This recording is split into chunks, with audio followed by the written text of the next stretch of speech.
The Legend of Zelda's 35th anniversary has come and gone, and we still don't have any Breath of the Wild 2 info. But hey, at least we're getting something later this year. Anyway, I was playing Age of Calamity and noticed that the people of Hyrule pretty much see Ganon as a god. Over time, the name of the Gerudo King has vanished into legend, leaving behind a wild beast in its wake. So, I decided to look into this and see how a human Gerudo turned into the Vengeful God of Hyrule.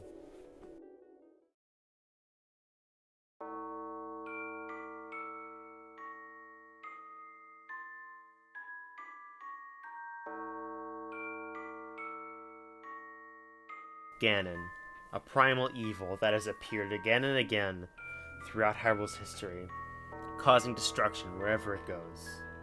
I guess I'll give a bit of backstory for those who don't know about Ganon's past. Ganon was originally a part of the Gerudo.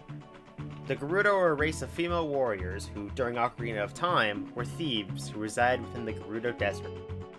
However, every 100 years, a male Gerudo is born, and is destined to become the tribe's leader.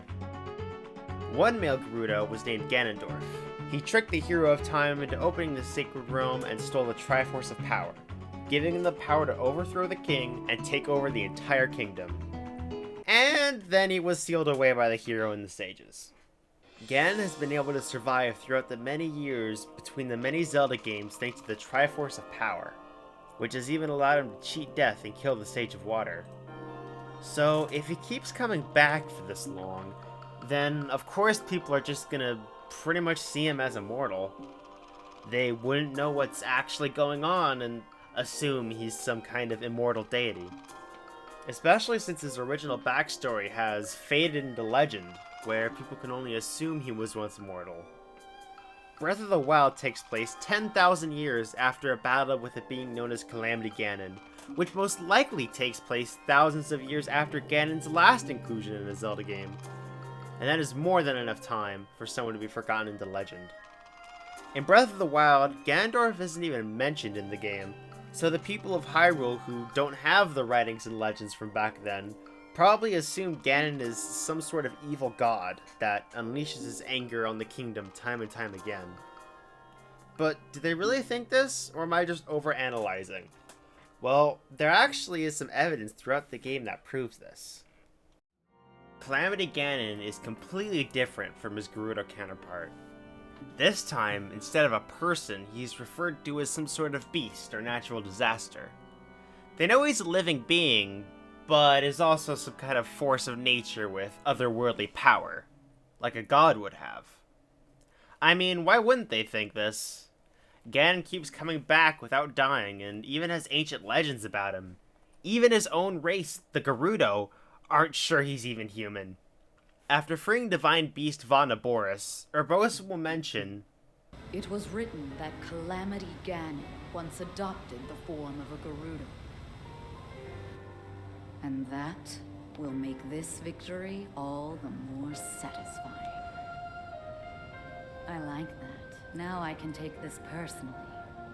She mentions how Ganon once adopted the form of a Gerudo, and wants to defeat Ganon to restore the Gerudo name. But notice how she says adopted the form of a Gerudo instead of that he originally was one. In real-world mythology, gods are often seen taking the form of mortals and roaming the mortal realm. So, why not Ganon be like that? It's gotten to a point where even his own race thinks that Ganon was a god who just one day took the form of a Gerudo. And there hasn't been a male Gerudo since Ganondorf, which of course is going to make the race believe that Ganon is some kind of great deity with some kind of supernatural power that's causing it. And Ganon literally has a cult that worships him. The Yiga clan, a group of rogue Sheikah who abandoned the royal family, literally worship Ganon like he's their god. Their base is filled with shrines and statues, and even in Age of Calamity, the Harbinger, the form of Terrako who is possessed by Calamity Ganon, and is used to show Astor the future, sits atop some kind of altar with candles and other religious decorations. Speaking of Astor, he is known as the Prophet of Doom. A prophet is usually someone who is sent by a god to send a message or perform a certain action for this god, which is literally what Astor thinks he is. He actually believed that the Calamity was a deity who selected him to be his prophet to cause his resurrection. How?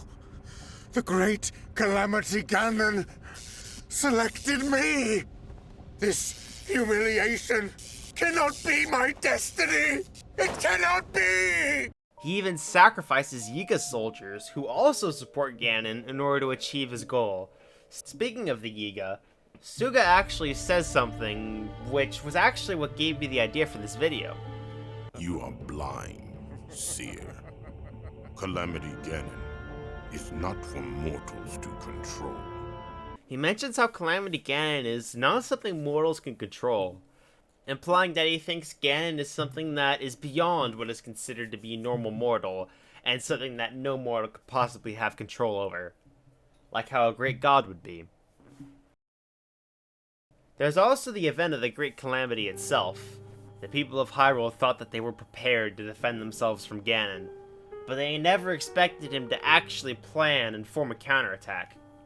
I mean, the people of the kingdom just one day saw a cloud of malice surround the kingdom as the moon turned a blood red, and the guardians, mechanical soldiers who were supposed to protect the kingdom, suddenly turned against them. Ganon single-handedly killed the king, the 4 champions, and almost the hero of the wild himself. The entire kingdom was destroyed overnight. Obviously, only a god could perform such an attack. And there are already gods in the Zelda universe. The world of Hyrule itself was created by the 3 golden goddesses and is watched over by Hylia. Although the golden goddesses are never really mentioned in Breath of the Wild, Hylia is still a part of the Hylian religion and is worshipped by many. So they at least know gods exist. So of course, after hearing the legends of a great evil returning again and again for thousands of years without being killed, the people would probably start to see Ganon as a literal god. And they're not really wrong. Ganondorf wasn't originally a god. He was just some Gerudo who happened to take the Triforce of Power. However, he really isn't a normal mortal either. Zelda is the reincarnation of Hylia, and I don't know, maybe Link is the reincarnation of the fierce deity or something. Both would be the mortal forms of gods. So why not the other wielder of the Triforce? Ganon is the physical incarnation of Demise's hatred. Demise was the first demon king, but I guess you could consider him a god, so technically, Ganondorf could be the reincarnation of the demon god. And in many mythology, a god can only be killed by another god. And what's the only thing that can defeat Ganon? The goddess's sealing power and the sword that seals the darkness, which can only be used by the chosen hero and the one who carries the blood of the goddess. Both of which are, or could be in Link's case, the reincarnation of gods.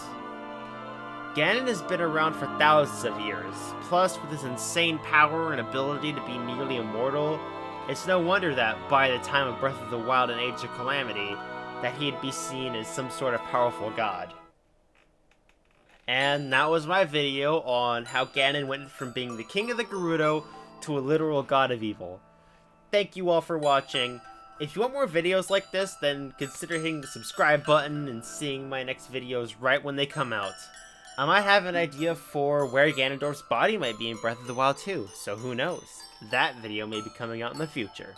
Anyway, I'll see you all next time. Have a good day, and yeet!